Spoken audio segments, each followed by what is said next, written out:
Солнечное утро начинается, как обычно, в доме Ильи и его двухлетней дочери Сони. Найт, служебная овчарка, всегда был рядом, охраняя семью и подавая сигналы опасности. Однако в этот день произошло нечто неожиданное. Няня Вика, улыбаясь, начала подносить ложку с кашей к губам маленькой Сони. Но Найт, всегда настороженный, в этот момент проявил свою неуязвимость. Холодный взгляд овчарки останавливал любую возможность расслабления. Заметив, как Вика невзначай открывает маленькую упаковку детского питания, он почувствовал, что что-то не так. У него не было причин не доверять Вике. Она казалась нормальной, но инстинкты, отточенные в боях, не обманули его. И вдруг, без предупреждения, Найт вцепился в предплечье Вики, заставив ее вскрикнуть от боли. В это мгновение Илья, отложив ложку, в ужасе взглянул на свою дочь. Но его взгляд быстро переключился на ложку, с которой капала каша. Она изменила цвет до бледно-розового. Илья, сдерживая волнение, осматривал окружающее пространство, вспоминая годы, проведенные на войне. Он знал, как реагировать на угрозы, но в этот момент его сердце сжималось. Его маленькая дочь могла оказаться в опасности. Найт, как всегда, стоял на страже, но Илья чувствовал напряжение, исходящее от его собаки. Он вспомнил, как Найт ставила последнюю защиту для его маленькой девочки. Бывший служебный овчар, Найт был не просто собакой, а частью их семьи. Илья, внутренне осознавая сложность ситуации, пытался расслышать крики соседей, которые начали собираться вокруг их дома, услышав визг Вики. Вика пришла рано, готовая заняться делами по дому. Она была хорошей няней, и Илья доверял ей. Но после инцидента с Найтом доверие начало рушиться. Как мог Найт укусить ее, не будь на то причины? Илья знал, что Найт всегда во все вникал. Он внимательно следил за Викой, и его мрачный взгляд не оставлял сомнений в том, что что-то было не так. Илья, глядя на него, предвидел худшее, но неопределенность обостряла его страх. Как только накрыли стол, Найт старался находиться рядом с Соней. Он внимательно за ней следил, и его проницательный взгляд не покидал Вику ни на мгновение. Илья почувствовал, как все вокруг затихает, как будто время замерло, но ничего не предвещало беды. Вдруг Вика встала и начала готовить кашу. Найт все еще был настороже, его тело сковано напряжением.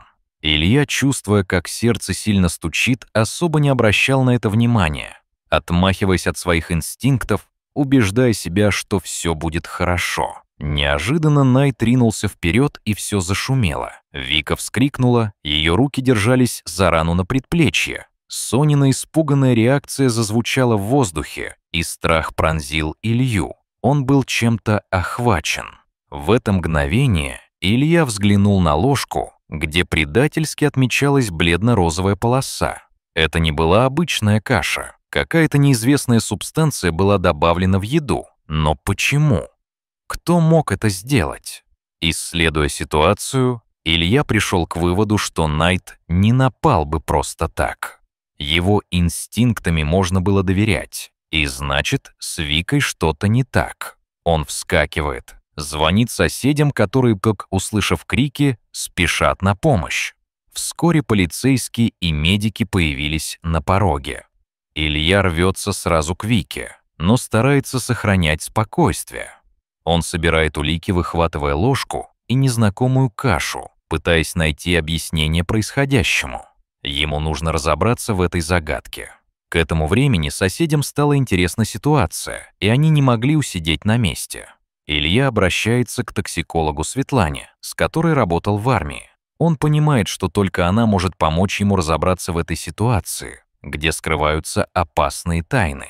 Он вспоминает, какой бывает Светлана, как она была всегда пунктуальна и умна. Илья помнит, как в армии они вместе распутывали расследование, и это знание обогащает его надеждой. Клиника Светланы Расположенная на окраине города между старым магазином и автомастерской, пахло дезинфекцией. Илья почувствовал запах, вызывающий дискомфорт. Но он был готов все ради своей дочери. Светлана, встретив его, обратила внимание на его мрачное выражение лица. Находясь в ситуации, в которой они оба были профессионалами, она понимала срочность обращения. Илья передал Светлане образцы каши, надеясь на ее помощь. Светлана быстро направила анализы, и сердце Ильи замерло, когда она выдала печальный вердикт. В каше действительно был обнаружен этиленгликоль, опасный яд, способный вызвать почечную недостаточность. Едва сдерживая слезы, Илья осознал, что кто-то намеренно добавил яд в еду его дочери. В его сердце поселился страх. Светлана, просматривая результаты, подтвердила, что у Сони была низкая доза яда, но повторный прием мог оказаться смертельным. Илья чувствовал себя, как будто у него отняли почву из-под ног. Он знал, что сейчас важно действовать, и не намеревался оставлять все как есть. Связь с преступником была крепче, чем он мог себе представить, и он решал каждую деталь, подбирая улики с максимальной осторожностью.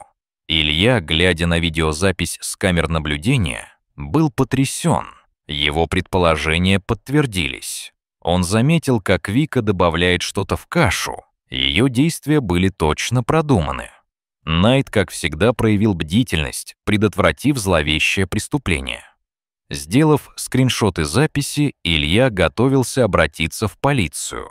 Как человек, ведомый страхом и отцом по призванию, он знал, что ответственности за такие действия не избежать. Представив видеозапись следователю, он осознавал, насколько серьезна ситуация. Следователь был впечатлен собранными данными и моментально взялся за расследование.